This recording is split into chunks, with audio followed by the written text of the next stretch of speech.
Bonjour tout le monde, c'est l'heure de la lecture de l'évangile tel qu'il m'a été révélé de Maria Valtorta. Maria Valtorta, ici présente, mystique italienne qui a reçu pendant et après la Seconde Guerre mondiale les visions sur la vie de Marie et Jésus, donc de la naissance de la Vierge Marie jusqu'à la Passion du Christ. Il y a 10 tomes. Nous sommes au 9e tome qui est la préparation à la Passion.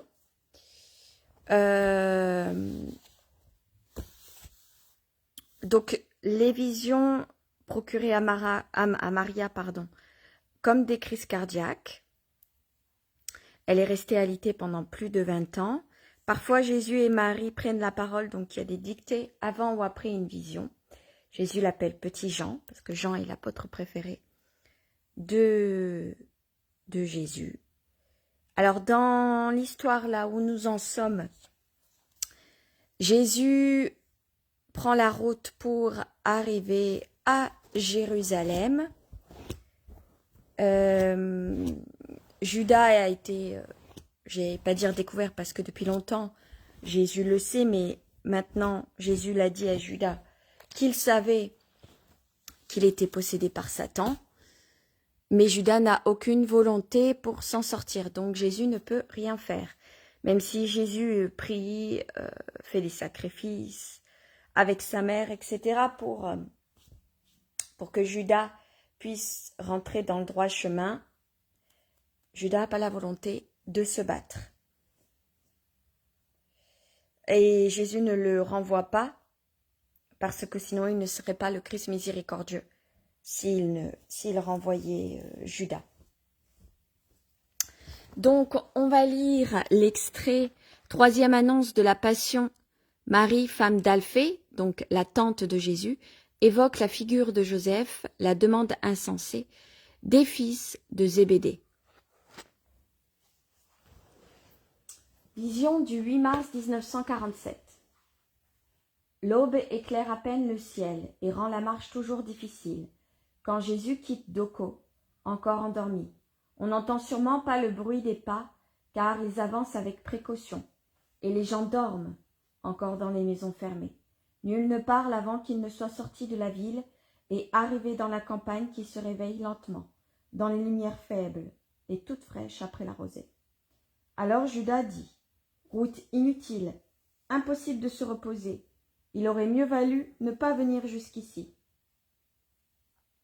Jacques, fils d'Alphée, répond doucement, car il est toujours doux, à l'opposé de Judas, qui même à ses meilleurs moments est toujours violent et autoritaire.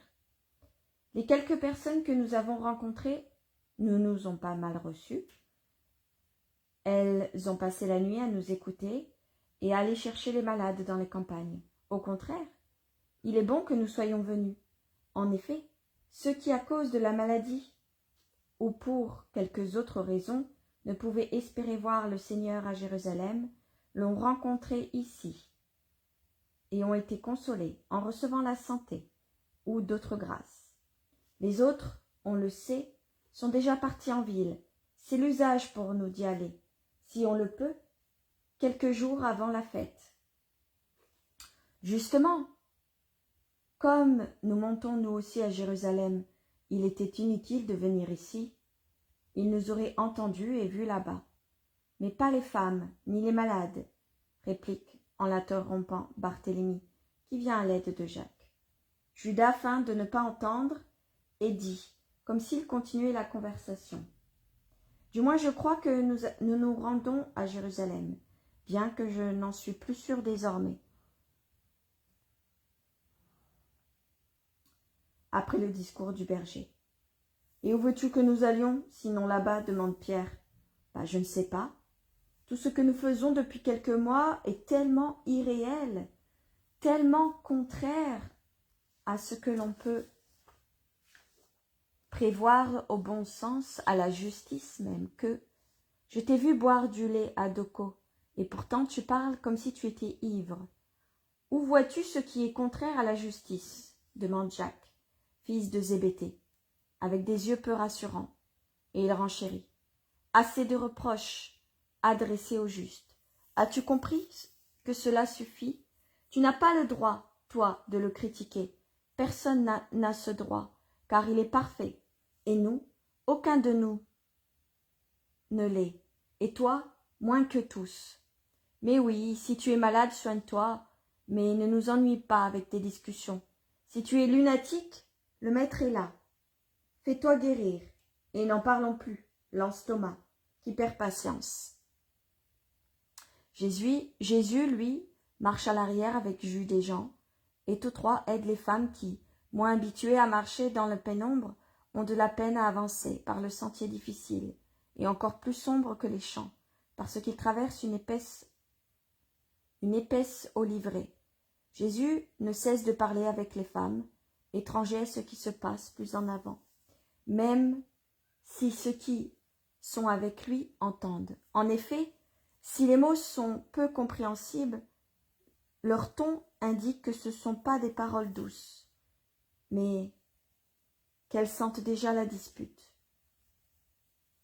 Jude et Jean se regardent en silence. Ils observent Jésus et Marie. Mais Marie est tellement voilée par son manteau qu'on ne lui voit, pour ainsi dire, que le visage. Et Jésus semble ne pas avoir entendu. Il parle de Benjamin et de son avenir, ainsi que de la veuve Sarah d'Afeka, qui s'est établie à Capharnaüm, et la mère affectueuse non seulement de l'enfant de jusqu'à-là, mais aussi des petits de la femme de Capharnaüm. Celle-ci, après un second mariage, n'aimait plus ses enfants du premier lit.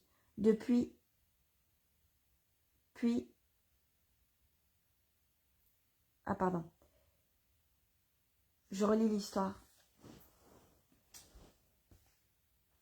Celle-ci, après un second mariage, n'aimait plus ses enfants du premier lit, puis est morte. Ah, alors je ne sais plus si je vous ai lu l'histoire, en fait, je fais une petite aparté. Jésus est allé jusqu'à là, non, à Capharnaüm. Et il y avait une femme qui avait abandonné ses 3 enfants. Et une femme veuve qui voulait un enfant, mais qui n'a jamais réussi à avoir d'enfant avec son mari. Et du coup, elle suppliait à Jésus de lui donner des enfants à adopter. Et elle voulait les petits que la femme n'en voulait plus. Parce qu'elle s'était remariée, et du coup, ses enfants de son précédent mariage n'étaient plus assez bien pour elle. Et donc, Jésus lui a donné un enfant qui avait été abandonné. Et les 3 autres sont retournés chez leur mère. Mais apparemment, elle est décédée. Je viens de l'apprendre en même temps que vous. Donc, je ne sais pas. Donc, si malheureusement... Alors, celle-ci, après un second mariage, n'aimait plus ses enfants du premier lit. Puis est morte. Si malheureusement qu'on a vraiment reconnu la main de Dieu dans sa mort. Au dire de Marie Salomé, pourtant, à la fin de la conversation, Jésus va en avant avec Jude et se joint aux apôtres, après avoir dit en partant « Reste, Jean, si tu veux. Je vais répondre aux disciples inquiets et ramener la paix. » Mais Jean, après avoir fait encore quelques pas avec les femmes, se rend compte que le sentier devient plus ouvert et plus clair et court rejoindre Jésus. Il arrive au moment où ce dernier dit « Rassure-toi donc, Judas, nous n'avons jamais rien fait d'irréel, et pas davantage maintenant. Du même, nous ne faisons rien d'opposé à ce que l'on pouvait prévoir. C'est le temps où il est prévisible que tout véritable Israélite, non empêché par les maladies ou de graves raisons, monte au temple. Or, nous montons au temple. Pas tous pourtant. J'ai entendu dire que Marzian n'y sera pas. Est-il malade? Peut-être. Pour quel motif ne vient-il pas? Te paraît-il normal de le remplacer par le Samaritain? Le ton de Judas est insupportable. Pierre murmure. Ô prudence, enchaîne ma langue, je ne suis qu'un homme. Et il serre fortement les lèvres pour ne pas en dire davantage. Ses yeux un peu bovins ont un regard émouvant, tant ils sont visibles l'effort qu'il fait pour réfréner son indignation et sa peine d'entendre Judas parler de cette façon. La présence de Jésus retient toutes les langues.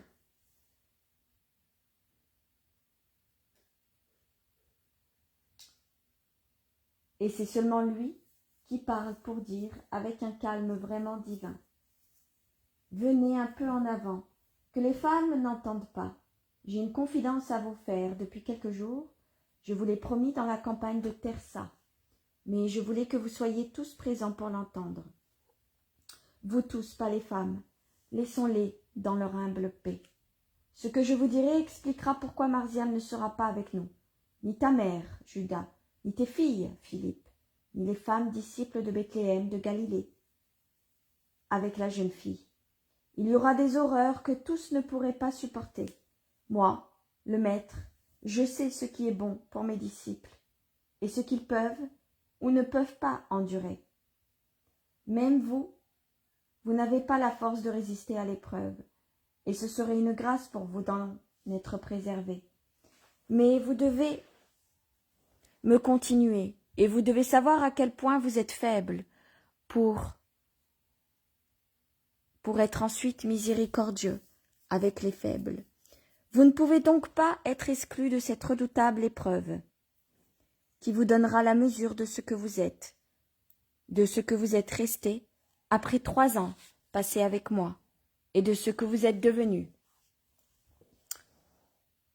Vous êtes 12.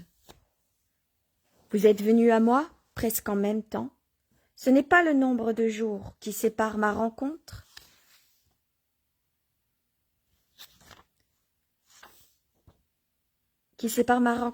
avec Jacques, Jean, André, du moment où tu as été accueilli parmi nous, Judas, ou de celui où toi, Jacques, mon frère, et toi, Matthieu, vous êtes venus avec moi.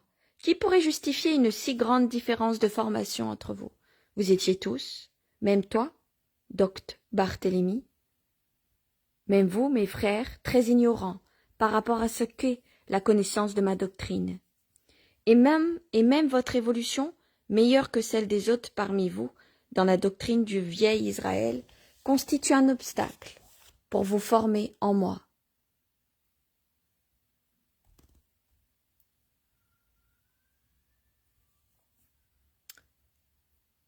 Pourtant, aucun de vous n'a parcouru autant de chemin qu'il aurait fallu pour vous amener tous à un point unique. L'un de vous l'a atteint, ça doit être Jean, l'apôtre Jean. D'autres en sont proches, d'autres plus éloignés, d'autres très très en arrière, d'autres, oui, je dois aussi le dire, ont reculé au lieu de progresser. Et ça doit être Judas. Ne vous regardez pas, ne cherchez pas qui est le premier, qui est le dernier. Celui qui peut-être se croit le premier, ou que l'on croit être le premier, doit encore s'éprouver lui-même. Celui qui se croit le dernier ne va pas tarder à resplendir dans sa formation, comme une étoile au ciel. Aussi, une fois de plus, je vous dis, ne jugez pas. Les faits jugeront par leur évidence. Pour le moment, vous ne pouvez pas comprendre, mais bientôt, vous vous rappellerez de mes paroles, et vous les comprendrez. Quand tu nous as promis de nous dire et de nous expliquer pourquoi la purification pascale sera différente cette année, et tu ne le fais jamais, se plaint André. C'est de cela que j'ai voulu vous parler, car les paroles que je vais prononcer, comme les autres, forment un tout, et elles s'enracinent dans une même origine. Voilà, nous allons monter à Jérusalem pour la Pâque. Et là, s'accompliront toutes les prophéties qui concernent le Fils de l'homme. En vérité, comme l'ont vu les prophètes, comme on le voit déjà dans l'ordre donné aux nombreux d'Égypte, comme cela fut ordonné à Moïse dans le désert, l'agneau de Dieu va être immolé. Son sang va laver les linteaux des cœurs, et l'ange de Dieu passera sans frapper ceux qui porteront sur eux avec amour le sang de l'agneau immolé.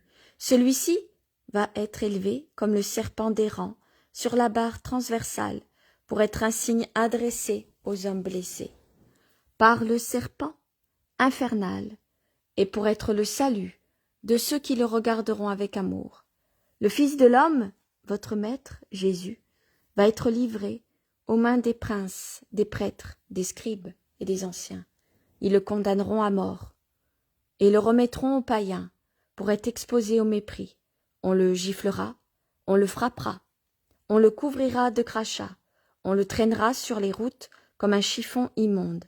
Après l'avoir flagellé et couronné d'épines, les païens le condamneront à mort de la croix réservée aux malfaiteurs, suivant la volonté du peuple juif rassemblé à Jérusalem, exigeant sa mort, à la place de celle d'un meurtrier.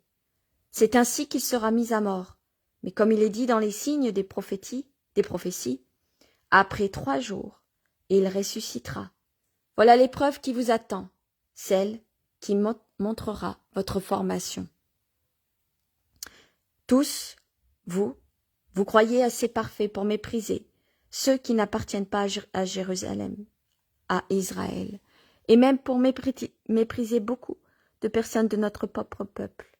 En vérité, je vous dis que personne de notre peuple, en vérité, je vous dis qu'une fois le pasteur capturé, vous qui êtes la partie élue de mon troupeau, vous serez pris de peur, et que vous vous débanderez, en fuyant comme si les loups, qui me saisiront de toutes parts, dans leurs crocs, se retourneront contre vous. Mais je vous le dis, ne craignez rien, on ne touchera pas à un cheveu de votre tête. Je suffirai à rassasier les loups féroces. Les apôtres se courbent au fur et à mesure comme sous une pluie de pierres. Ce que je vous annonce est désormais imminent. Les autres fois, il restait un délai, mais aujourd'hui, l'heure est venue. Je vais être livré à mes ennemis et immolé pour le salut de tous. Ce bouton de fleur n'aura pas encore perdu ses pétales après avoir fleuri, que je serai déjà mort. À ces mots, les uns se cachent le visage de leurs mains, d'autres gémissent, comme si on les avait blessés. Judas est livide, littéralement livide. Le premier à se ressaisir, c'est Thomas, qui s'exclame. « Cela ne t'arrivera pas, car nous te défendrons, et nous mourrons avec toi. Et ainsi, nous prouverons que nous t'avons rejoint dans ta perfection, et que nous sommes parfaits dans ton amour. » Jésus le regarde sans mot dire. Après un long moment de réflexion, Barthélemy déclare. « Tu as dit que tu seras livré. Mais qui donc peut te livrer aux mains de tes ennemis? Les prophètes n'en parlent pas. Non, ils n'en parlent pas. Ce serait trop horrible que l'un de tes amis, l'un de tes disciples, l'un de ceux qui te suivent, même le dernier de tous, te livre à ceux qui te haïssent. Non. Quelqu'un qui t'a entendu avec amour, même une seule fois, ne peut commettre ce crime. Ce sont des hommes, pas des fauves, pas des satans. Non, mon Seigneur. Et même ceux qui te haïssent ne le pourront pas. Ils ont peur du peuple, et le peuple tout entier sera autour de toi. Jésus regarde aussi Nathanaël sans mot dire. Pierre et le zélote n'arrêtent pas de discuter. Jacques, fils de Zébédée, adresse des paroles de reproche à son frère, qu'il voit serein. Et Jean lui répond, « C'est parce que je suis au courant depuis 3 mois. »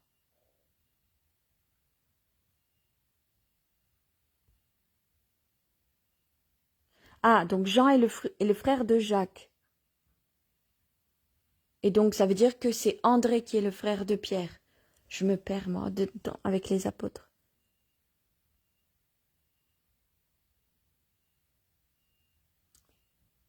Deux larmes coulent sur le visage. Les fils d'Alphée parlent avec Matthieu, qui secoue la tête d'un air découragé.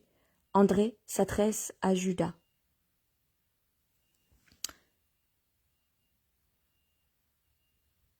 Vous pouvez l'écouter en replay, pardon, je coupe 2 minutes. Charles demande que je le fasse à 21h, mais je ne peux pas le faire tout le temps au soir, en fait. Mais vous pouvez l'écouter en replay, ça change pas grand-chose, c'est pareil.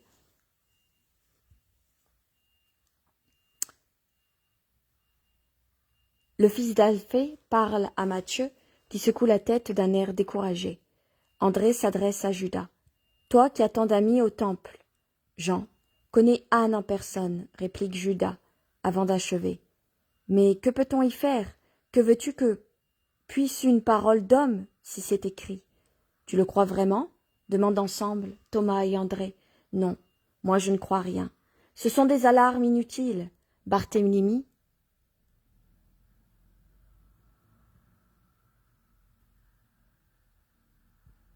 Ce sont des alarmes inutiles, Barthélemy le dit bien. Tout le peuple sera autour de Jésus. On le voit déjà par ceux que l'on rencontre, et ce sera un triomphe.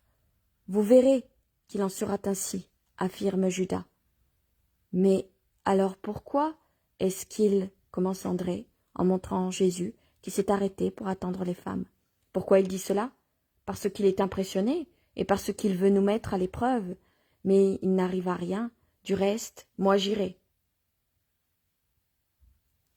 Oh que oui! Va te rendre compte, supplie André.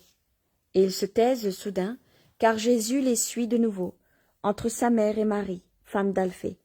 La Vierge a un pâle sourire, parce que sa belle-sœur lui montre des graines ramassées, je ne sais où, et lui expose qu'elle veut les semer à Nazareth après la Pâque, juste à côté de la petite grotte, si chère à son cœur.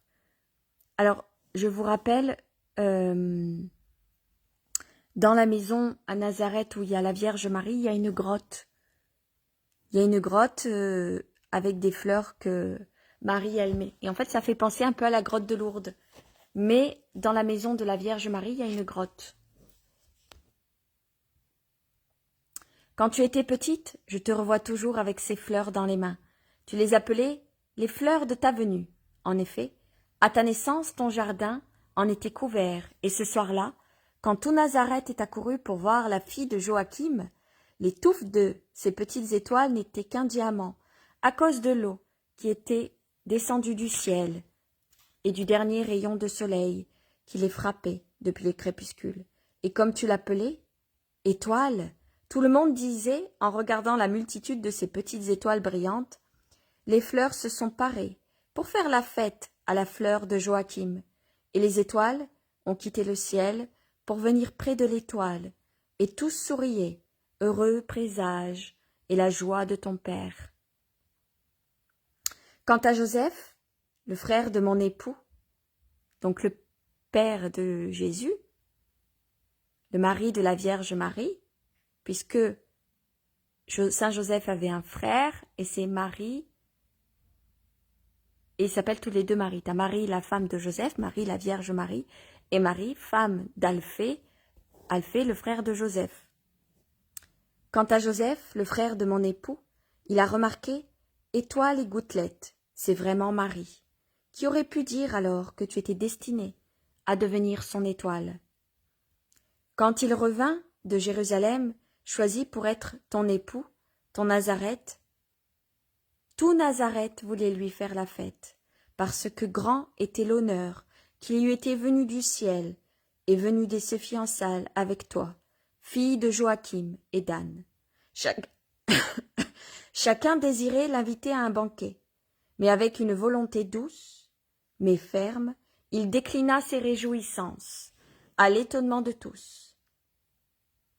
En effet, quel homme, destiné à une union honorable, et par un tel décret du Très-Haut, qui ne fête pas le bonheur de son âme, et de sa chair et de son sang, mais lui disait, à grande élection, grande préparation. Et il veillait aussi à respecter la continence en parole et en nourriture, et en plus de la continence proprement, dite qu'il avait toujours gardée. Alors, il y a un petit paragraphe que Maria a écrit, Marie Astérix. Le nom de la mère de Jésus est très commun chez les Juifs de cette époque. Il peut être interprété de bien des façons, mais il est impossible de dire avec certitude d'où il provient. Les sens d'étoile et de goutte évoquent respectivement la lumière et la douleur, et remontent à une interprétation de saint Jérôme. Une référence à la mer s'y est ajoutée. En ce qui concerne la racine du nom, la remarque savante de Judas pourrait nous éclairer. Néanmoins, Jésus dit que seuls ceux qui uniront une foi parfaite à un amour parfait parviendront à connaître la véritable signification du nom de Marie, de la mère du Fils de Dieu. On dit que Marie, ça signifie aussi amertume. Mais comme vous avez pu le voir, c'est un nom très commun à l'époque. Vous avez donc Marie, la Vierge Marie, Marie, sa belle-sœur, donc la femme qui s'appelle Marie, femme d'Alphée, Marie de Salomé, qui est la femme de Jacques, de Zébédée et de Jean, Marie, femme de Jacob, qui est la Samaritaine. Vous voyez, il s'appelle Marie Madeleine. Heureusement qu'il y a Madeleine derrière parce qu'on s'y perd. Mais à l'époque, ils s'appelaient tous Marie. Enfin, presque toutes les femmes s'appelaient Marie. Donc c'est pour ça que c'est un peu difficile des fois de se retrouver. Donc je reprends la lecture que la belle-sœur de Saint Joseph, de Joseph, parle de lui et de ses fiançailles avec la Vierge Marie. Il passa ainsi ce temps à travailler et à prier, car je crois que chaque coup de marteau, chaque marque de ciseau est devenu oraison. S'il est possible de prier par le travail, son visage était comme extatique. Moi, j'allais ranger la maison, blanchir les draps et tout ce que ta mère avait laissé et que le temps avait jauni. Et je le regardais pendant qu'il travaillait dans le jardin et à la maison pour en restaurer la beauté, comme s'il n'avait jamais été à l'abandon. Je lui parlais aussi, mais il était absorbé. Il souriait, mais ce n'était pas à moi ni à d'autres à ses pensées, qui n'étaient assurément pas celles de tout homme sur le point de se marier. Son sourire, au lieu d'exprimer une joie maligne et charnelle, semblait s'adresser aux anges, invisibles de Dieu, parler avec eux et leur demander conseil.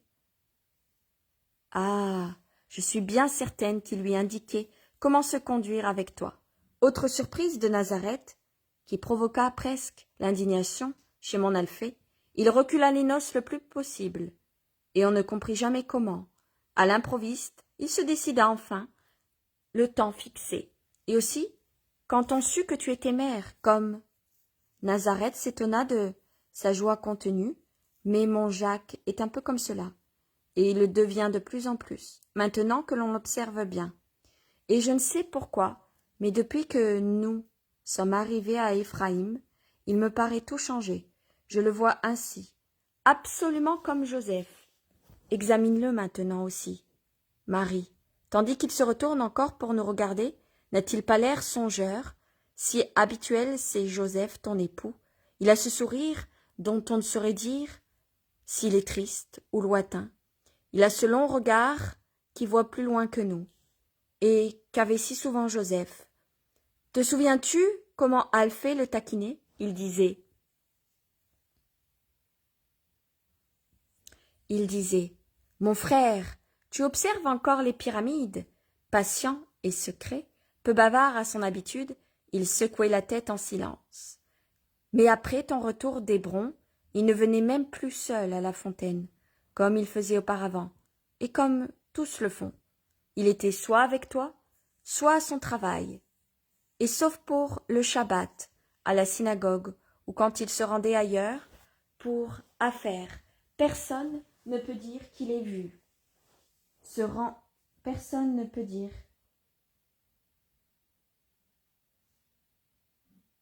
J'ai perdu la phrase. Personne ne peut dire qu'il ait vu Joseph vagabonder, çà et là, pendant ces mois. Puis vous êtes partis. Quelle angoisse de ne plus rien savoir de vous après le massacre. Alphée se rendit jusqu'à Bethléem. On lui apprit que vous étiez partis.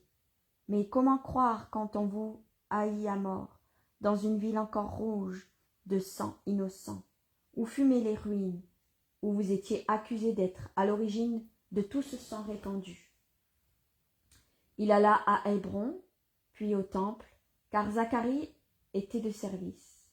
Élisabeth n'avait que les larmes à lui offrir, et Zacharie des paroles de réconfort. L'un et l'autre, angoissés pour Jean, l'avaient caché de peur de nouvelles atrocités, et tremblaient pour lui. De vous, il ne savait rien. Et Zacharie dit à Alphée, « S'ils sont morts, leur sang est sur moi, car c'est moi qui les ait persuadés de rester à Bethléem. Ma Marie, mon Jésus, qu'on avait vu si beau à la Pâque qui suivit sa naissance, et ne rien savoir pendant si longtemps. Mais pourquoi jamais une nouvelle? Parce qu'il valait mieux se taire. Là où nous étions, il y avait beaucoup de Marie et de Joseph. Il valait mieux passer pour un couple quelconque, répond tranquillement la Vierge, avant d'ajouter en soupirant. Et c'étaient encore des jours heureux, malgré leur tristesse. Le mal était encore si loin. S'il manquait bien des choses à nos besoins humains, notre esprit sera rassasié de la joie de t'avoir, mon fils. Maintenant encore, Marie, tu as ton fils.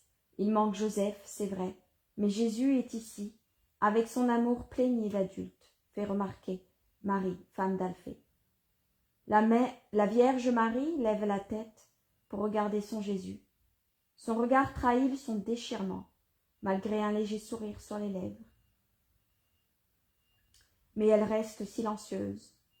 Les apôtres se sont arrêtés pour les attendre et se sont tous regroupés, même Jacques et Jean, qui étaient derrière les autres avec leur mère. Pendant qu'ils se reposent de la marche et que certains mangent un peu de pain, la mère de Jacques et Jean s'approche de Jésus et se prosterne devant lui, qui ne s'est même pas assis dans sa hâte de reprendre la route. Jésus l'interroge, car il est visible qu'il désire lui demander quelque chose. « Que veux-tu, femme? Parle. Accorde-moi une grâce, avant que tu t'en ailles, comme tu l'annonces. Quoi donc? Ordonne que mes deux fils, qui ont tout quitté pour toi, siègent l'un à ta droite et l'autre à ta gauche, quand tu seras dans la gloire du royaume des cieux. » Jésus observe la femme, puis il tourne les yeux vers les deux apôtres et leur dit : « C'est vous qui avez suggéré cette idée à votre mère en interprétant très mal mes promesses hier. Ce n'est pas dans le cadre d'un royaume de la terre que vous obtiendrez le centuple de ce que vous avez quitté. Vous aussi, vous devenez avides et sots, mais ce n'est pas vous, c'est déjà le crépuscule empoisonné des ténèbres qui s'avance, et l'air souillé de Jérusalem, qui approche, vous corrompt et vous aveugle. Vous ne savez pas ce que vous demandez. Pouvez-vous boire la coupe que je vais boire? Nous le pouvons, Seigneur. Comment pouvez-vous dire cela si vous n'avez pas compris quelle sera l'amertume de ma coupe? Ce ne sera pas seulement l'amertume que je vous ai décrite hier, mon amertume d'homme, de toutes les douleurs. Il y aura les tortures, que même si je vous les décrivais, vous ne seriez pas en mesure de comprendre. Vous ressemblez à deux enfants qui ne connaissent pas la portée de ce qu'ils demandent. Mais puisque vous êtes deux esprits justes et que vous m'aimez, il est certain que vous boirez à ma coupe. Cependant, il ne dépend pas de moi de vous accorder deux sièges à ma droite et à ma gauche. Il appartient à mon Père de l'accorder à ceux pour qui il l'a préparé. Les autres apôtres, pendant que Jésus parle encore, critiquent âprement la requête des fils de Zébédée et de leur mère. Pierre lance à Jean : « Toi aussi, je ne te reconnais plus. Tu n'étais pas comme ça. » Et Judas, avec son sourire de démon : « Vraiment, les premiers seront les derniers. » Quel temps de découverte surprenante. Mais il rit jaune. « Serait-ce pour les honneurs que nous avons suivi notre maître ? » ajoute Philippe, sur un ton de reproche.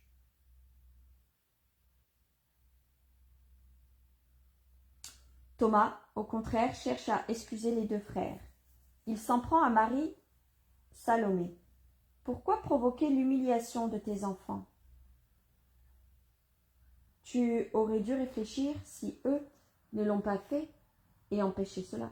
C'est vrai, notre mère ne l'aurait pas fait, approuve Jude. » Barthélemy reste en silence, mais son visage marque clairement sa désapprobation. Simon le Zélote tente de calmer l'indignation. Nous pouvons tous nous tromper. Matthieu, André et Jacques, fils d'Alphée, ont beau ne pas intervenir, ils souffrent visiblement de l'incident qui entachent la belle perfection de Jean. Jésus fait un geste pour imposer le silence et il dit « Allons donc, une seule erreur va-t-elle en susciter un grand nombre? Vous qui exprimez des reproches indignés, ne vous apercevez-vous pas que vous péchez vous aussi? Laissez-les tranquilles, vos deux frères. Ma réprimande suffit, leur humiliation est visible, leur repenti humble et sincère. Il vous faut vous aimer et vous soutenir mutuellement, car en vérité, aucun d'entre vous n'est encore parfait. Vous devez imiter le monde. Dans le monde, vous le savez, les chefs des nations les dominent et les puissants exercent sur elles leur autorité au nom du chef. Mais parmi vous, il ne doit pas en être ainsi. Vous ne devez pas avoir la prétention de dominer les hommes, ni vos compagnons. Au contraire, que celui d'entre vous qui ne veut devenir grand se fasse votre ministre, et que celui qui veut être le premier se fasse le serviteur de tous, comme l'a fait votre Messie. Suis-je donc venu pour opprimer et dominer? Pour être servi? Non. En vérité, je suis venu pour servir, et de même que le Fils de l'homme n'est pas venu pour être servi, mais pour servir et donner sa vie, pour le rachat d'un grand nombre. Vous devez savoir en faire autant maintenant, si vous voulez être comme je suis, et où je suis. Maintenant allez, et soyez en paix entre vous, comme je le suis avec vous.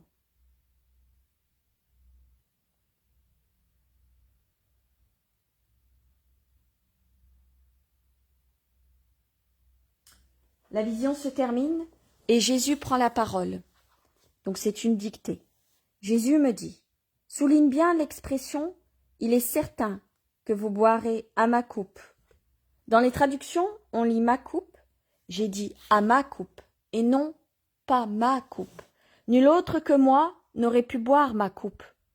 Moi seul, le Rédempteur, j'ai dû boire mon calice jusqu'à la lie.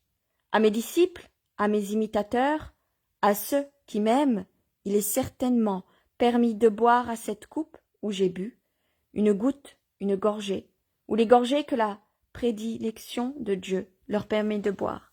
Mais jamais personne ne boira la coupe tout entière comme je l'ai fait. Il est donc juste de dire à ma coupe et non pas ma coupe. Et voilà.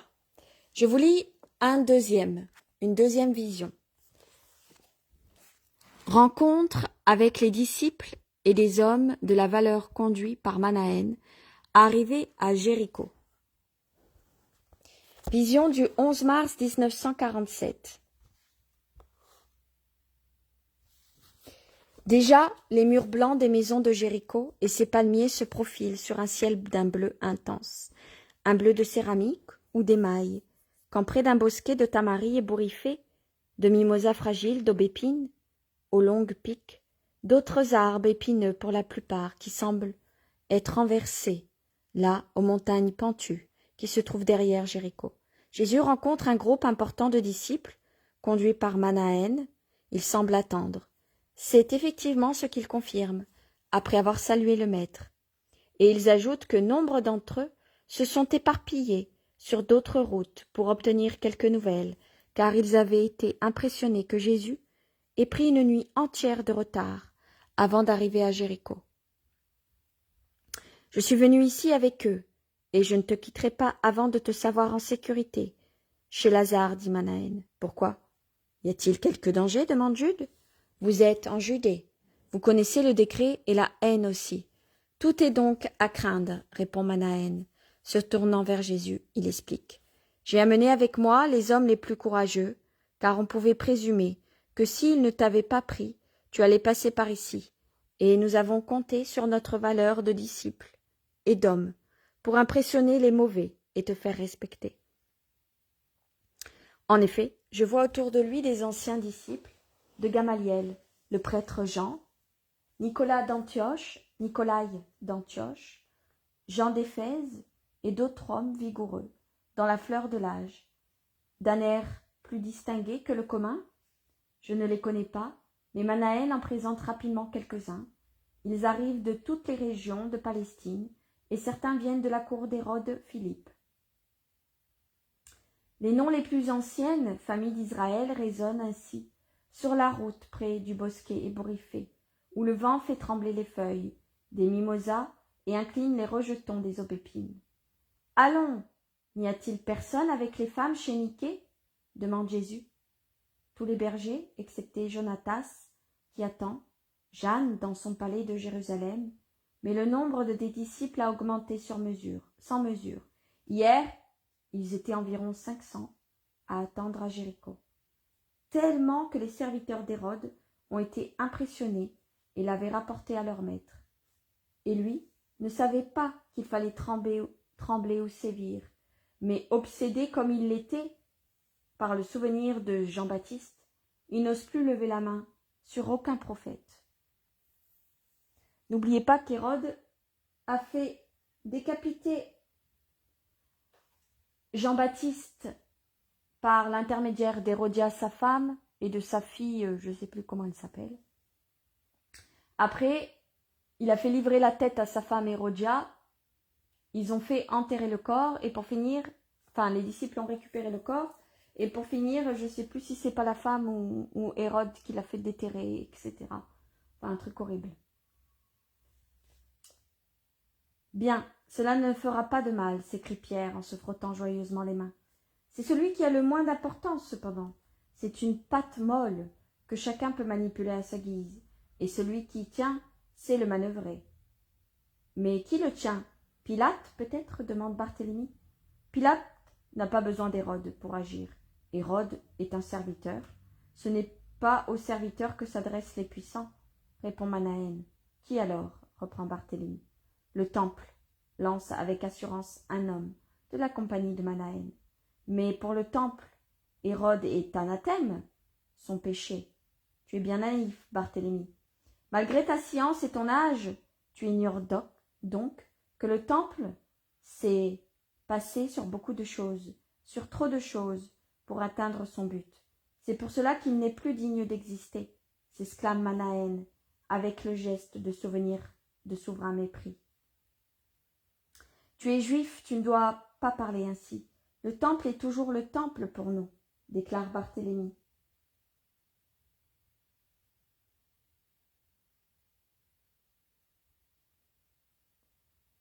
Non, c'est le cadavre de ce qu'il était. Et un cadavre devient une immonde charogne quand la mort remonte à un certain temps. C'est pour cela que Dieu a envoyé le temple vivant, pour que nous puissions nous prosterner devant le Seigneur, sans que ce soit une pantomime impure. Tais-toi, sur Manahen, à un autre de ses compagnons, qui estime qu'il exprime trop ouvertement sa pensée. C'est l'un de ceux qui n'ont pas été présentés et qui restent entièrement couverts. Pourquoi devrais-je me taire, si c'est ainsi que parle mon cœur? Penses-tu que je ne puisse me nuire au maître? S'il en est ainsi, je me tairai, pas pour une autre raison. Même s'il me condamnait, je saurais dire, c'est mon opinion, ne châtiez pas d'autres personnes que moi. Manahen a raison, nous avons assez de nous taire, par peur. C'est le moment pour chacun de se prononcer pour ou contre et de dire ce qu'il a sur le cœur. Je partage ton avis, mon frère, en Jésus.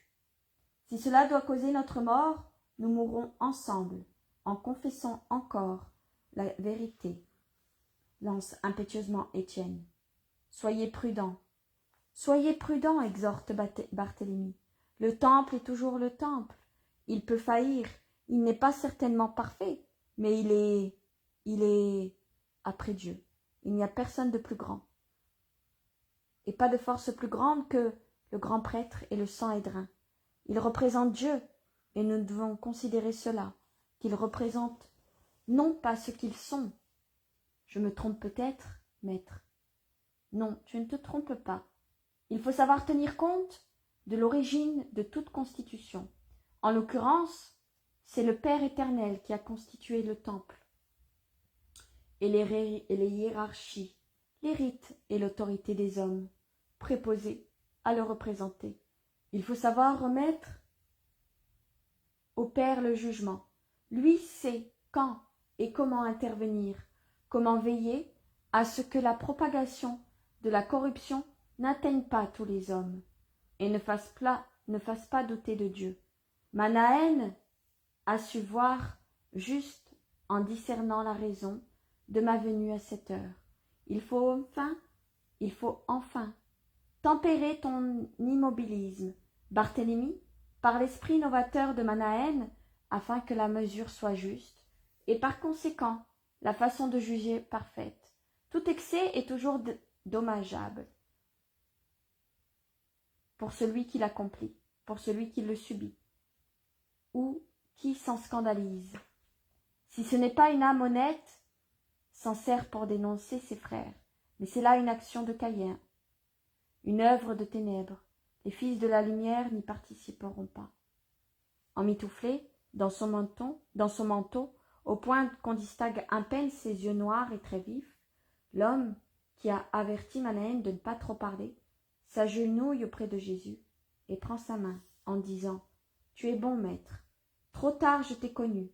Ô parole de Dieu, mais il est encore temps de t'aimer, comme tu le mérites. Si ce n'est pour te servir longuement, comme je l'aurais voulu, comme je le voudrais maintenant. Il n'est jamais trop tard pour l'heure de Dieu.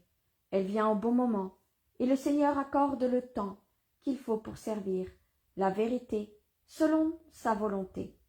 Mais de qui s'agit-il ? Murmurent les apôtres. C'est en vain qu'il interroge les disciples. Personne ne connaît la réponse. Ou, si on le sait, on ne veut rien dire.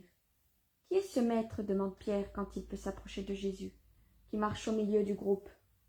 Et qui a les femmes derrière lui ? Les disciples devant, à ses côtés, ses cousins autour les apôtres. Une âme, Simon, rien de plus que cela. Mais tu lui fais confiance, sans savoir qui c'est. Je sais de qui il s'agit, et je connais son cœur. Ah, j'ai compris. C'est comme pour la femme voilée de la Belle Eau. Je ne te poserai plus de questions. Et Pierre est heureux, car Jésus, s'éloignant de Jacques, le prend près de lui. Ils ont désormais atteint Jéricho. De la porte des murs jaillit une foule qui lance des hosannas, et c'est difficilement que Jésus peut avancer, et traverse la ville pour se rendre chez Niquée, car celle-ci habite hors de Jéricho. Du côté opposé, on le supplie de prendre la parole. On tend les bébés à bout de bras pour en faire une haie vivante et infranchissable, en tablant sur l'amour de Jésus pour les petits.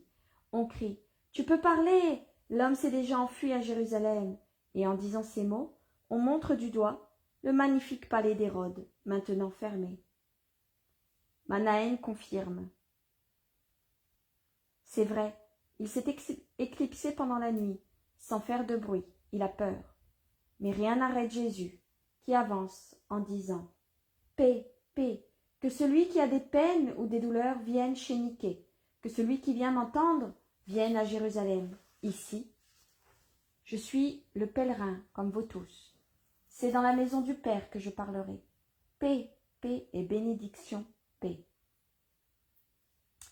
C'est déjà un petit triomphe, un prélude à l'entrée à Jérusalem, désormais si proche.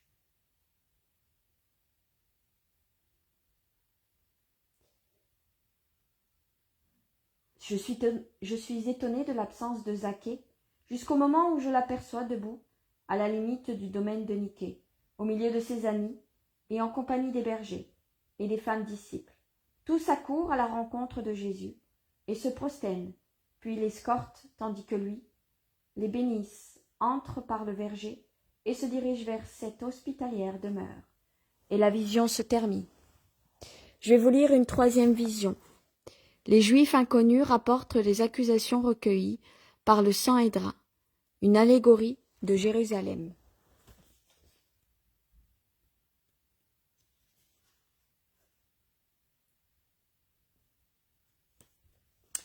Vision du 15 mars 1947. Dans les prés de Niquée, où les foins sèchent le soleil, Au soleil, une petite foule s'est assemblée. 2 lourds chars couverts attendent non loin.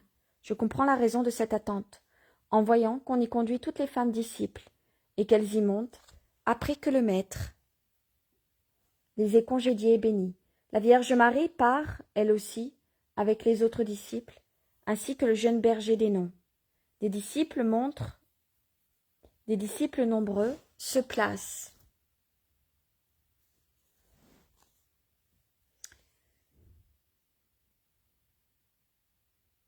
De chaque côté des chars, et quand ceux-ci s'ébranlent, en palant des bœufs, les disciples se mettent en route eux aussi. Il ne reste dans les prés que les apôtres, Zaché et ses amis, ainsi qu'un petit groupe de personnes emmitouflées dans leurs manteaux, comme s'ils voulaient ne pas être reconnus. Jésus revient lentement sur ses pas, au milieu du pré, et il s'assied sur un tas de foin déjà à moitié sec, qu'on portera bientôt au fenil. Il a l'air absorbé, et tous, en 3 groupes distincts, quelque peu distants de lui, et l'un de l'autre, respectent sa concentration. Sa méditation se prolonge, et la tente de même. Le soleil devient de plus en plus ardent, et frappe le pré, qui dégage la bonne odeur de foin qui sèche. Les gens se réfugient au bord du pré, là où les derniers arbres du verger projettent une ombre rafraîchissante. Jésus reste seul sous le soleil déjà fort, tout blanc dans son vêtement de lin, et avec son couvre-chef de soie légère qui ondule doucement sous la brise. C'est peut-être celui de Cintika qui lui a brodé. D'une étable voisine vient un meuglement lent et plaintif. Un piaillement d'oisillons arrive des branches, du verger et des airs. Insensible au soleil, Jésus réfléchit, tant et plus longuement.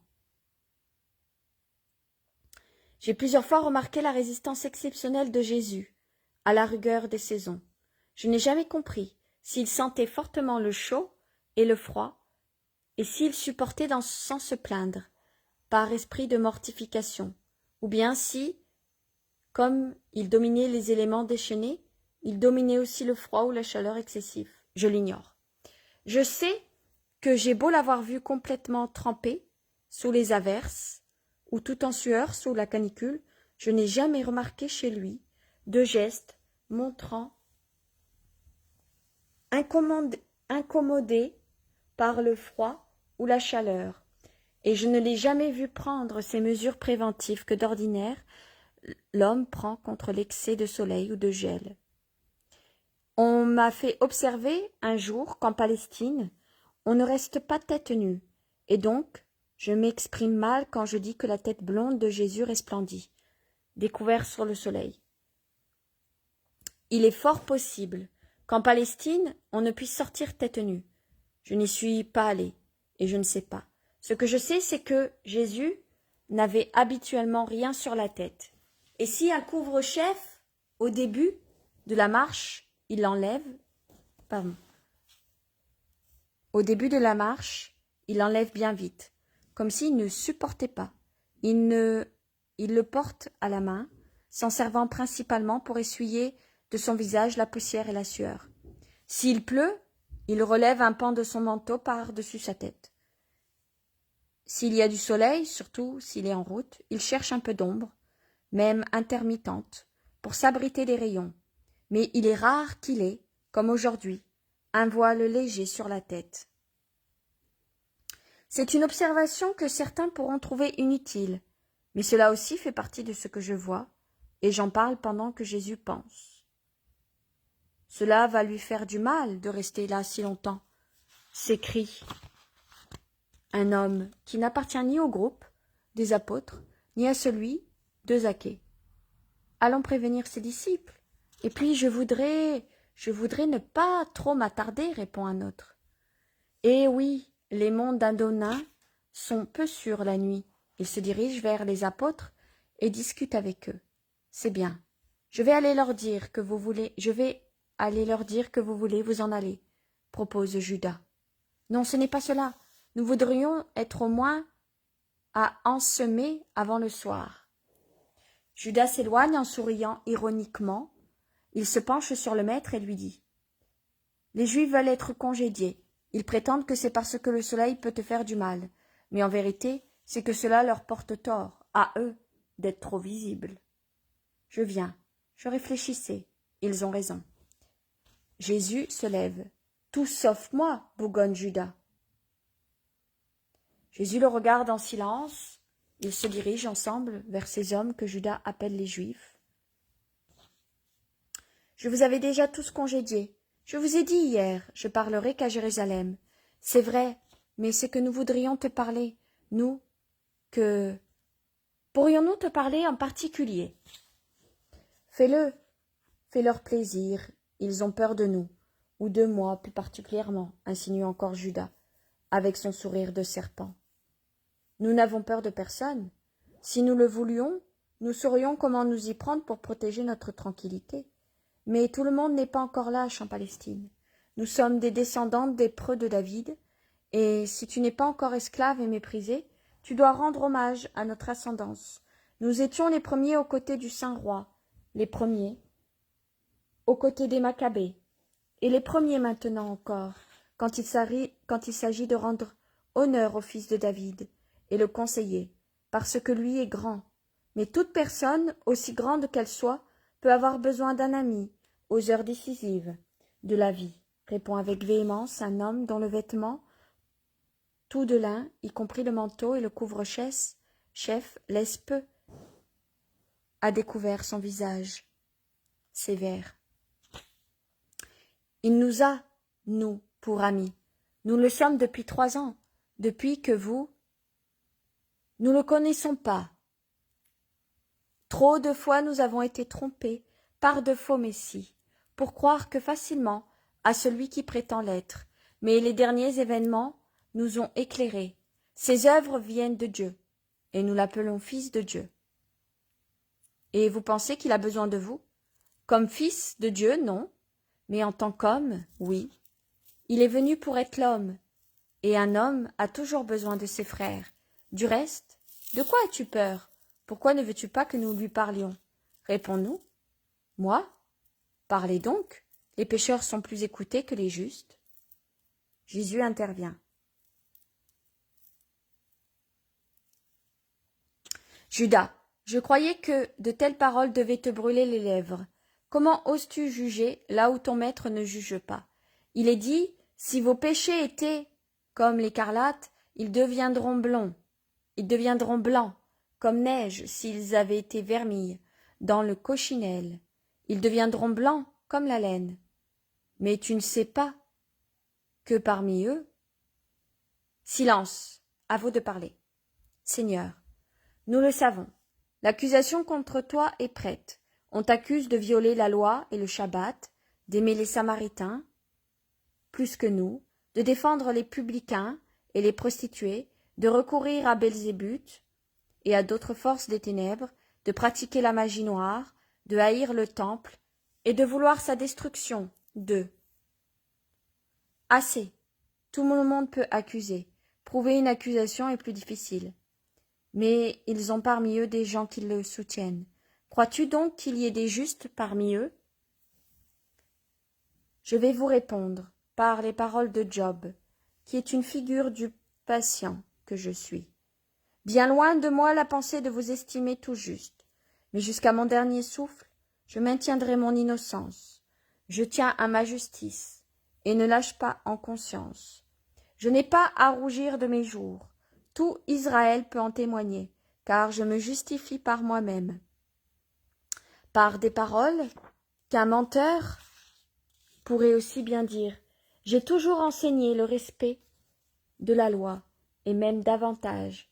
J'ai perfectionné l'obéissance à la loi, et je n'ai pas violé le Shabbat. Que veux-tu dire? Parle. Tu as ébauché un geste, et tu t'es retenu. Parle. Un homme de ce groupe mystérieux répond. Seigneur, à la dernière séance du Sanhédrin, on a lu une dénonciation contre toi. Elle venait de Samarie, d'Éphraïm, où tu te trouvais. Elle disait tenir la preuve que tu avais violé le Shabbat à de nombreuses reprises et cette fois encore je réponds avec Job. Quel espoir reste-t-il à l'hypocrite qui vole par avarice et que Dieu ne délivre pas son âme? Ce malheureux se donne un visage, mais dissimule son âme.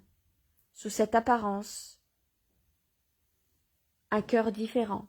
Il veut commettre la grande exaction, par jalousie de mon bien, mais il marche déjà sur la route de l'enfer. Il ne lui servira à rien d'avoir de l'argent, d'espérer les honneurs, et de rêver de s'élever, là où moi je n'ai pas voulu aller, pour ne pas trahir le saint décret. Mais nous occupons-nous de lui, autrement, en priant pour lui. Le Sanhédrin pourtant a ridiculisé, en disant « Voilà quel amour des Samaritains pour lui !» Il l'accuse pour gagner nos bonnes grâces.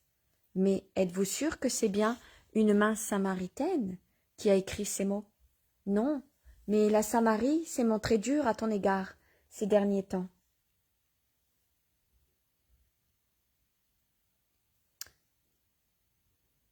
Parce que les envoyés du Sanhédrin l'ont bouleversé et excité par de mauvais conseils, pour susciter des espérances folles que j'ai dû briser. Du reste, il est dit à propos d'Éphraïm et de Juda, mais on peut le dire de tout endroit, car changeant est le cœur de l'homme qui oublie les bienfaits reçus et cède aux menaces. Votre amour est comme la nuée matinale, comme la rosée qui s'évapore au matin. Mais cela ne prouve pas que le Samaritain soit les accusateurs de l'innocent. Un amour faussé les a lancés férocement contre moi, et c'est cet amour qui délire. Quelle autre preuve vient de l'appui de l'accusation que je préfère les Samaritains? On t'accuse de toujours dire, quand tant tu les aimes, écoute. Israël, au lieu de dire écoute Juda, et que tu peux reprocher à Juda, vraiment? La sagesse des rabbis s'égare à ce point?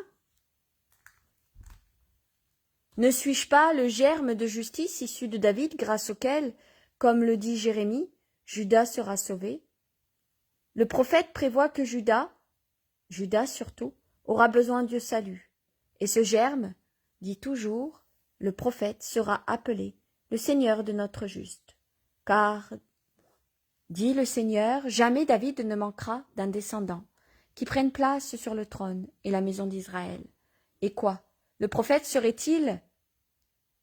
serait-il trompé? Était-il ivre? De quoi? De pénitence et de rien d'autre?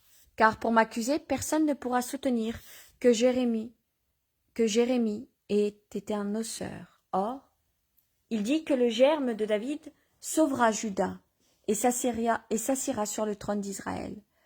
On dirait donc que grâce à ces lumières, le prophète voit que l'élu sera Israël, de préférence à Juda.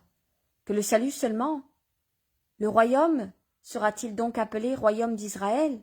Non, ce sera le royaume du Christ, de celui qui réunit les parties séparées et reconstruit dans le Seigneur, après avoir selon l'autre prophète en un mois. Que dis-je en un mois? En moins d'un jour, jugé et condamné les 3 faux pasteurs et leur avoir fermé mon âme. En effet, la leur m'était restée fermée, et bien qu'ils m'aient désiré en figure, ils n'ont pas su m'aimer en nature. Donc, celui qui m'envoie et m'a confié les 2 houlettes brisera l'une et l'autre, pour que la grâce soit perdure pour les cruels, et pour que le fléau provienne non du ciel, mais du monde. Or, rien n'est plus terrible que les fléaux, que les hommes s'infligent mutuellement. Il en sera ainsi. Je serai frappé, et les 2 tiers des brebis seront dispersés. Un seul tiers du troupeau se sauvera et persévérera jusqu'à la fin, et ce tiers passera par le feu que je traverse le premier. Il sera purifié et éprouvé comme l'argent et l'or. Et c'est à lui qu'il sera dit, tu es mon peuple. Alors il me répondra, tu es mon Seigneur. Et il y aura quelqu'un qui aura pesé les 30 deniers Le prix d'un acte horrible, un salaire infâme. Mais ces derniers ne pourront plus revenir à ceux dont ils proviendront, car même les pierres crieront l'horreur à la vue de cet argent, souillé par le sang de l'innocent et par la sueur de l'homme, qui sera poursuivi par le plus atroce désespoir. Ils serviront, comme c'est écrit, à acheter aux esclaves de Babylone le champ pour les étrangers. Ah, le champ pour les étrangers. Savez-vous de qui il s'agit?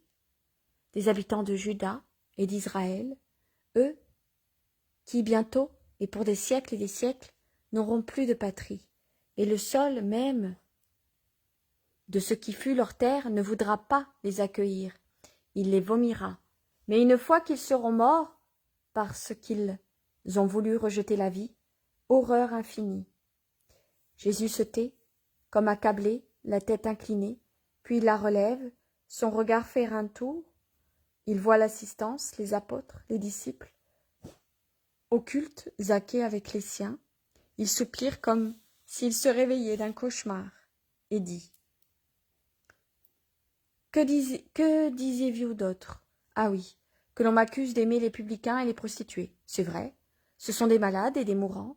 Moi qui suis la vie, je donne à eux, en tant que vie, puis leur donne à Zaché et à ses compagnons. Venez, les racheter de mon troupeau, et écoutez mon commandement. J'ai dit à beaucoup, et ils étaient plus blancs que vous, ne venez pas à Jérusalem, mais à vous, je dis, venez. Cela pourra paraître une injustice. Est-ce que ça l'est en effet? Interrompt Judas. Jésus fait mine de rien entendre, il continue à parler à Zaché et aux siens. Mais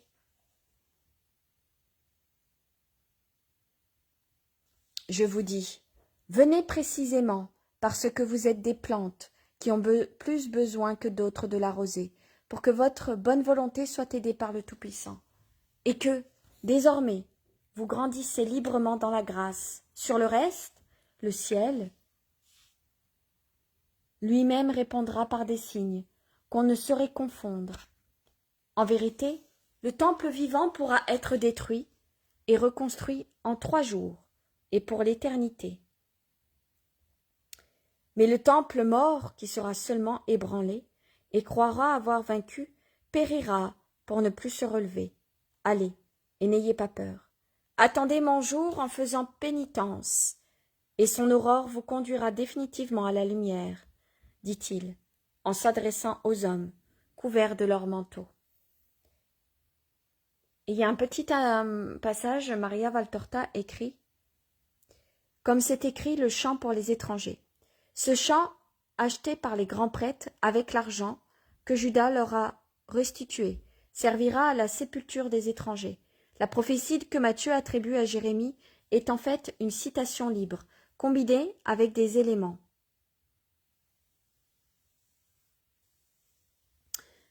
Je reprends la vision. Il se tourne ensuite vers Zaché. Allez-y, vous aussi, mais pas maintenant. Soyez à Jérusalem à l'aube du lendemain du Shabbat. Je veux que ceux qui ont été relevés se tiennent à côté des justes, car il y a, dans le royaume du Christ, un nombre infini de places, autant que d'hommes de bonne volonté. Après cela, il se dirige vers la maison de Niké, en traversant le verger, touffu et ombreux. Un petit sentier forme un ruban jaunâtre au milieu de la verdure du sol. Une poule caquette le franchit, suivie de ses poussins couleur d'or.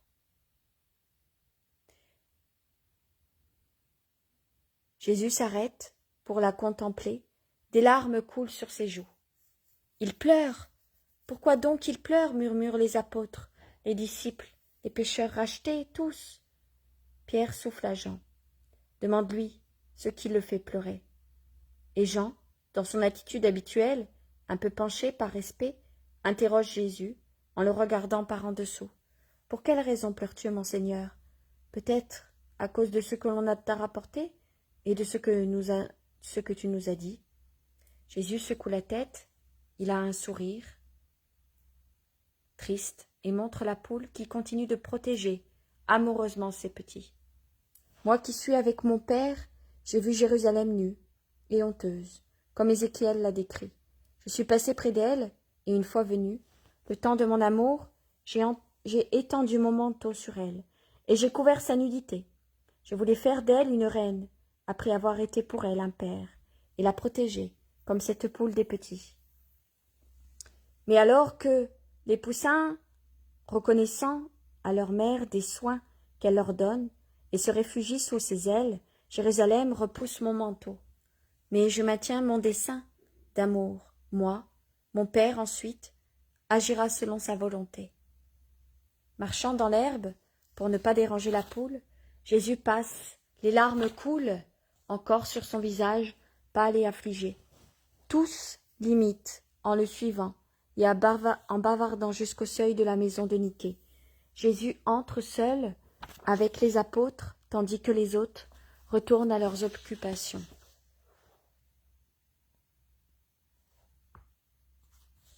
Je vous lis une dernière vision, qui est délation de Juda et prophétie sur Israël, miracle sur la route de Jéricho à Béthanie.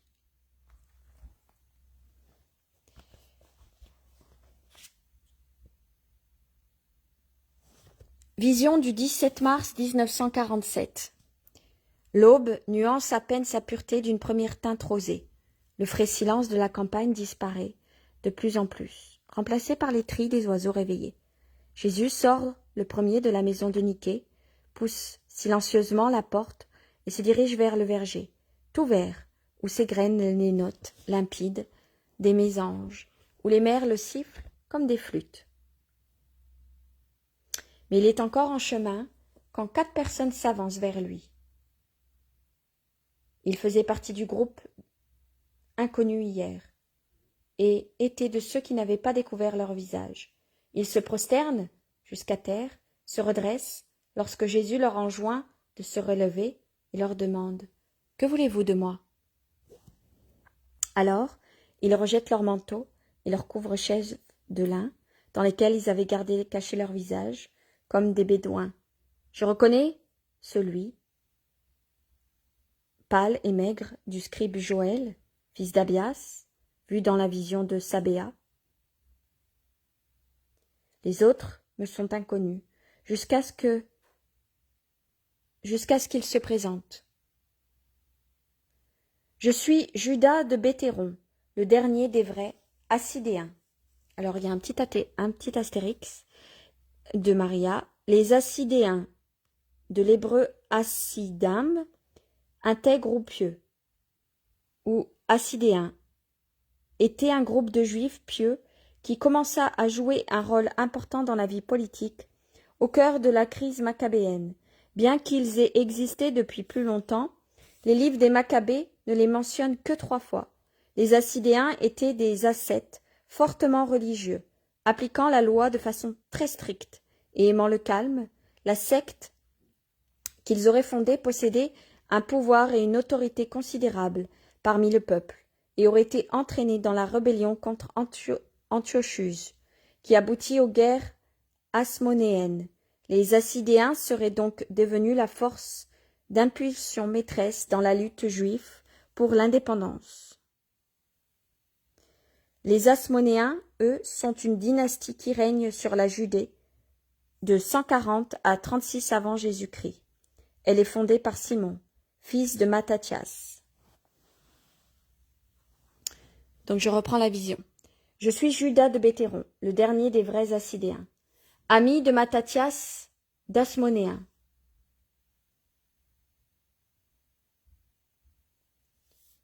Moi, Éliel, et mon frère Elkana de Bethléem, de Juda, frère de Jeanne, ton ami disciple, il n'y a pas pour nous de titre plus grand.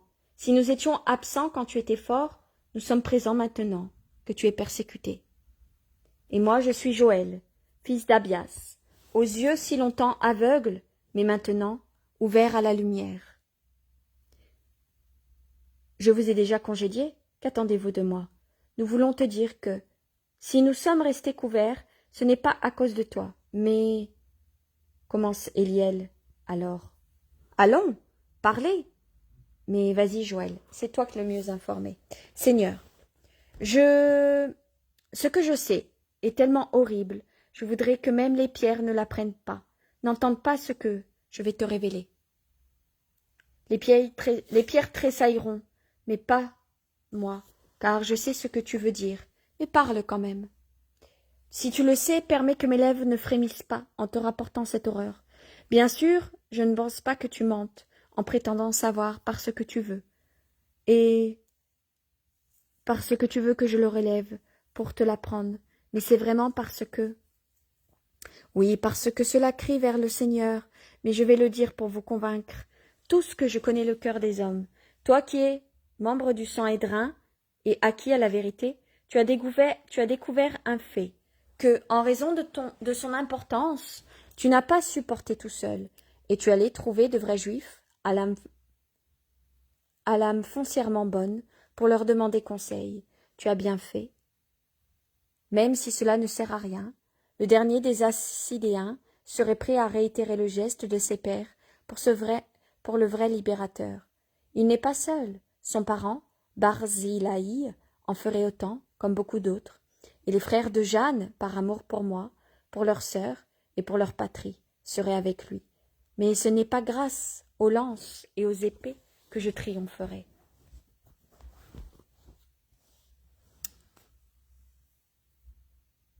Entrez complètement dans la vérité. Mon triomphe sera céleste. Joël, ce qui te rend encore plus pâle et plus émacié que d'habitude, c'est que tu connais l'homme qui a présenté les charges contre moi. Ces charges, si elles sont fausses dans leur esprit, sont vraies dans le matériel des mots. J'ai réellement violé le Shabbat quand j'ai dû m'enfuir. Mon heure n'était pas encore venue. Et quand j'ai arraché des innocents aux voleurs, je pourrais dire que la nécessité justifie l'acte, comme la nécessité a justifié David de s'être nourri de pain d'oblation. En vérité, je me suis réfugié en Samarie, même si mon heure était venue, et ayant reçu la proposition des Samaritains de rester chez eux comme pontifie. J'ai refusé les honneurs et la sécurité pour demeurer fidèle à la loi, bien que cela entraîne pour moi d'être livré à mes ennemis. Il est vrai que j'aime les pécheurs et les pécheresses, au point de leur arracher les péchés. Il est vrai que j'annonce la ruine du temple, même si mes paroles, en tant que Messie, se bornent à confirmer ce que les prophètes ont annoncé. L'homme qui fournit ces accusations, comme bien d'autres, et trouve un motif d'accusation dans les miracles même, cet homme qui a utilisé tous les moyens possibles sur terre pour essayer de m'entraîner au péché et pour pouvoir ajouter d'autres accusations au premier, celui-là est un de mes apôtres, est un de mes amis. Cela aussi a été dit par le roi prophète, dont je descends par ma mère. Celui qui mangeait mon pain a levé contre moi son talon, je le sais, je ne puis l'empêcher de commettre ce crime. Désormais, sa volonté s'est donnée à la mort. Or Dieu ne viole pas la liberté de l'homme, mais je voudrais qu'au moins le repentir déchirant de l'horreur qu'il aura accomplie, le jette aux pieds de Dieu. Je donnerais volontiers 2 fois ma vie dans ce but. C'est pour cela que toi, Judas de Béthéron, tu as averti hier Manahen de se taire, car le serpent était présent et pouvait nuire aux disciples en même temps qu'au maître. Non. Seul le maître sera frappé. Ne craignez rien. Ce ne sera pas à cause de moi que vous souffrirez peine et malheur, mais c'est en raison du crime de tout un peuple que vous aurez tous à vivre, ce qui a été prédit par les prophètes. Ma malheureuse patrie, malheureuse terre qui subira le châtiment de Dieu, malheureux habitants et enfants que je bénis maintenant et que je voudrais sauver, mais qui, bien qu'innocents, connaîtront une fois adultes la morsure du plus grand malheur. Regardez votre terre prospère, belle et verte, et fleurie, comme un merveilleux tapis fertile comme un Éden. Imprimez sa beauté dans votre cœur, puis, quand je retournerai là où je suis venu, fuyez. Fuyez tant qu'il vous sera possible de faire, avant que, comme un rapace infernal, la désolation de la ruine ne se répande ici, et abattent, détruisent, dessèchent et brûlent, plus qu'à Gomorrhe, plus qu'à Sodome, oui, plus brutalement que dans ces deux villes, où il n'y a qu'une mort rapide. Ici, Joël, te souviens-tu de Sabéa? Elle a prophétisé une dernière fois la venue du peuple de Dieu, qui n'a pas voulu du Fils de Dieu. Les 4 hommes sont abasourdis. La peur de l'avenir les rend muets. Finalement, Éliel demande. C'est ce que tu nous conseilles? Oui. Partez. Plus rien ici ne vaudra la peine de retenir les fils du peuple d'Abraham. Et d'ailleurs, vous spécialement, les notables, on ne vous laissera pas en place. Les puissants, faits prisonniers, embellissant le triomphe du vainqueur. Le temple nouveau est immortel, emplira de lui-même la terre. Et tout homme qui me cherchera me possédera, car je serai partout où un cœur m'aime. Allez, éloignez vos femmes, vos enfants, les vieillards. Vous m'offrez salut et aide, je vous conseille de vous sauver et de vous aider. Et je vous aide par ce conseil. Ne le méprisez pas. Mais en quoi Rome peut-il nous nuire davantage qu'aujourd'hui? Ils sont nos maîtres, et si la loi est dure, il est vrai aussi que Rome a reconstruit les maisons et les villes. En vérité, sachez, en vérité, pas une seule pierre de Jérusalem ne demeura intacte. Le feu des béliers, alors il y a un petit astérix, le feu des béliers. Après la révolte juive des armées de Titus, assiégèrent Jérusalem. La famine décima une large partie de la population. Les Romains prirent la ville en septembre 70 et la pillèrent. Ils brûlèrent le temple et y installèrent une statue de Jupiter, envoyèrent le trésor et les objets sacrés à Rome, puis rasèrent la ville. Les survivants furent vendus comme esclaves ou servirent aux jeux de cirque, et les meneurs, dont Jean de Giscala, furent emmenés comme prisonniers à Rome et furent exhibés lors du triomphe de Titus. Jésus fait allusion à cet épisode. Je ne savais pas que Jérusalem avait été rasée en l'an 70.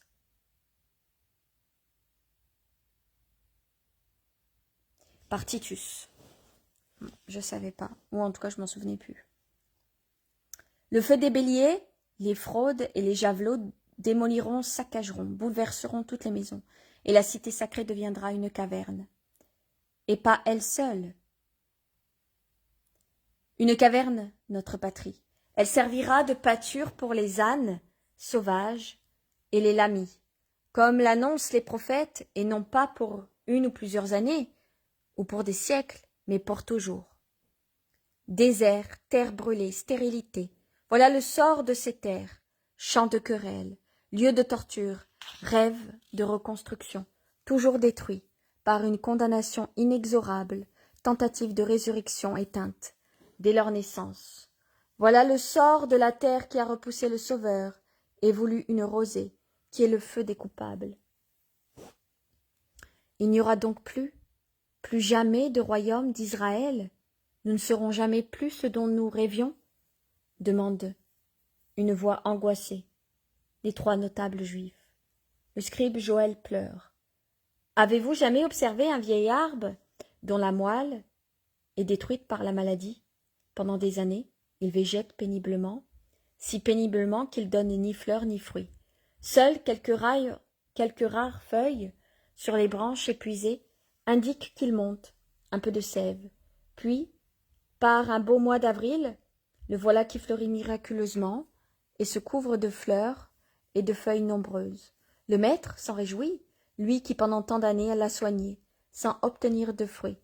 Il se frotte les mains en s'imaginant que l'arbre est guéri et redevient productif après tant d'épuisement. Quelle erreur!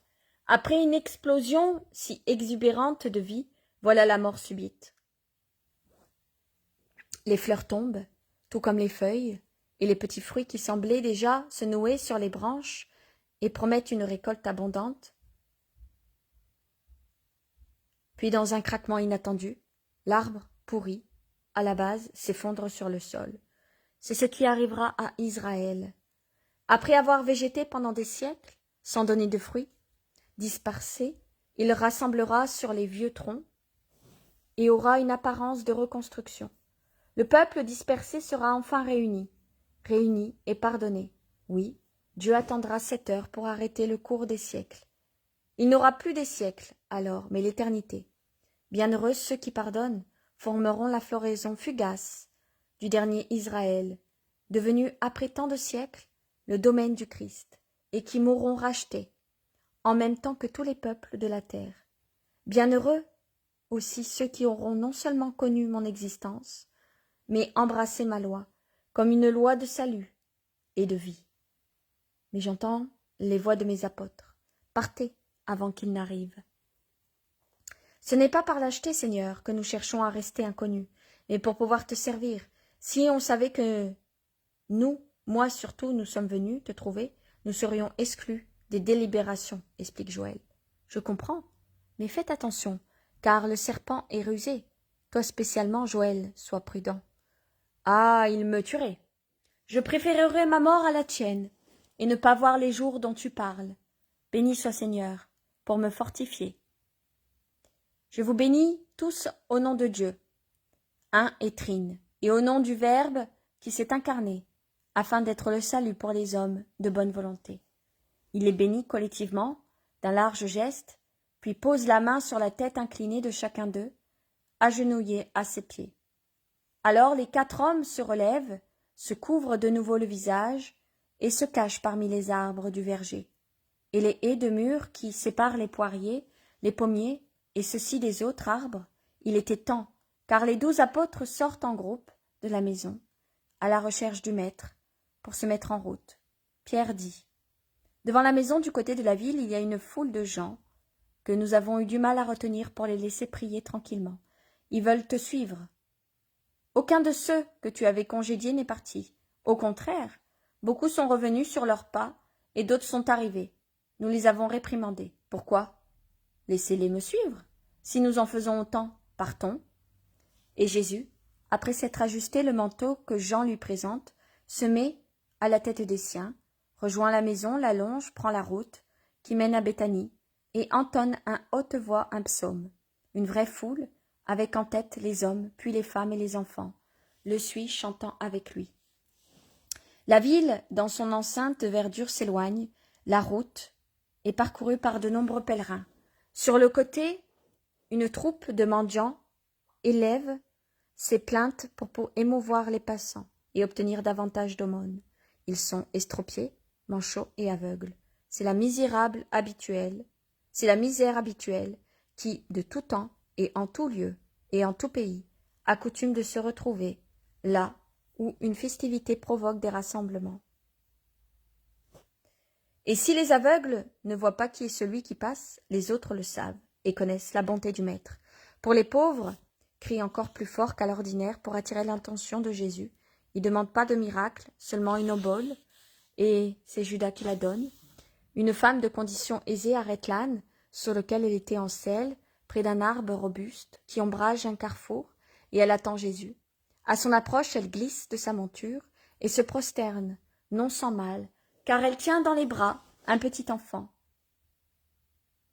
absolument inerte. Elle le soulève sans mot dire, ses yeux pris, et exprime toute sa peine, mais Jésus est entouré de gens qui forment une haie, et il ne voit pas la pauvre mère agenouillée, au bord de la route. Un homme et une femme qui semblent accompagner, la mère affligée s'adresse à elle. « Il n'y a rien pour nous, » dit l'homme en secouant la tête, et la femme. « Maîtresse, il ne t'a pas vue. Appelle-le avec foi. Il t'exaucera. » La mère l'écoute, et elle crie à haute voix, pour dominer le brouhaha des chants et des pas. « Seigneur, pitié pour moi. » Jésus, qui est déjà quelques mètres plus loin, s'arrête et se retourne pour chercher qui a crié. Et la servante insiste. « Maîtresse, il te cherche. Lève-toi donc et va le trouver. Et Fabia sera guérie. » Puis elle l'aide à se mettre debout pour la conduire vers le Seigneur qui dit « Que celui qui m'a appelé vienne à moi. C'est le temps de la miséricorde pour qui sait espérer en elle. » Les 2 femmes se fraient un passage D'abord la servante pour ouvrir le chemin à la mère, puis la mère elle-même. Elles sont sur le point de rejoindre Jésus, quand une voix s'élève. « Mon bras perdu, regardez, béni, soit le fils de David, notre vrai Messie, toujours puissant et saint. » Il se produit un vrai remue-ménage, car plusieurs se retournent et la foule subit un brassage, un mouvement de vagues opposées autour de Jésus. Tout le monde veut savoir et voir. On interroge un vieillard qui agite son bras droit comme un drapeau et qui répond. Il s'était arrêté. J'ai réussi à saisir un pan de son manteau et à m'en couvrir, et mon bras, mort, a été parcouru comme par un feu, et une vie. Et voilà.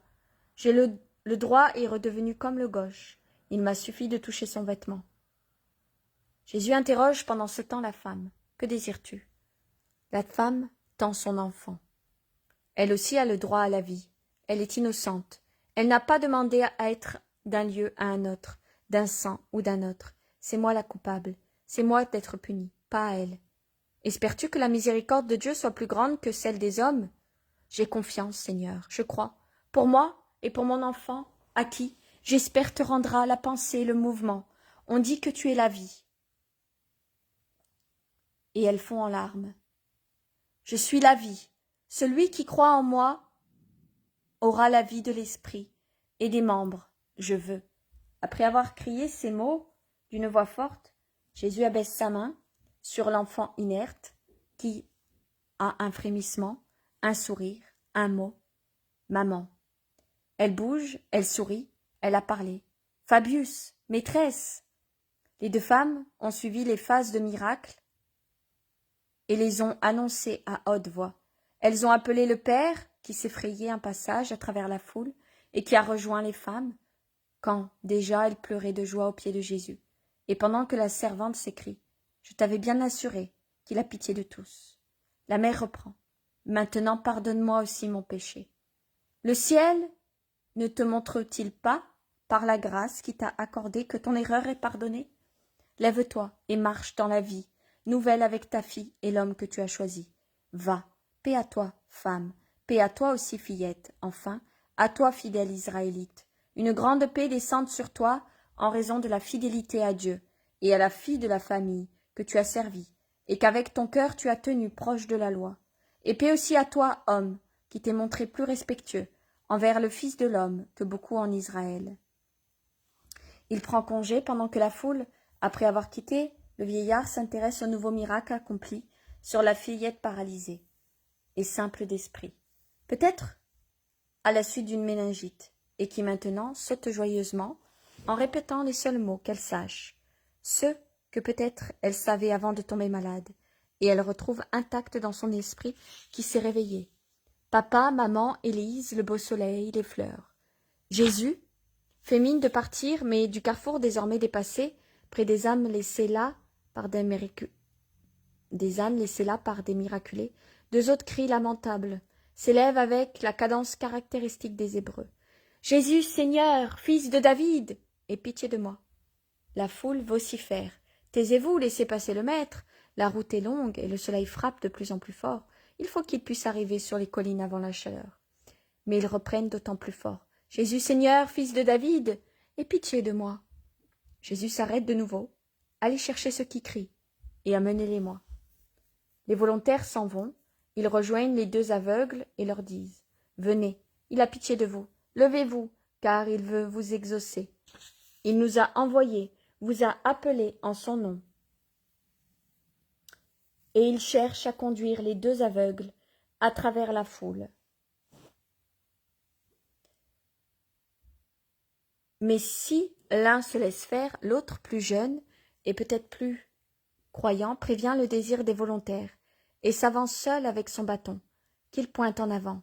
Le sourire et l'attitude caractéristique des aveugles sur leur visage levé pour chercher la lumière. On pourrait croire que son ange gardien le guide, tant sa marche est rapide et assurée.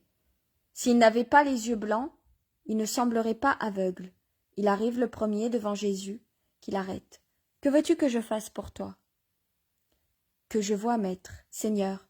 Fais que mes yeux et ceux de mon camarade s'ouvrent. » L'autre aveugle, étant arrivé On le fait à s'agenouiller à côté de son compagnon.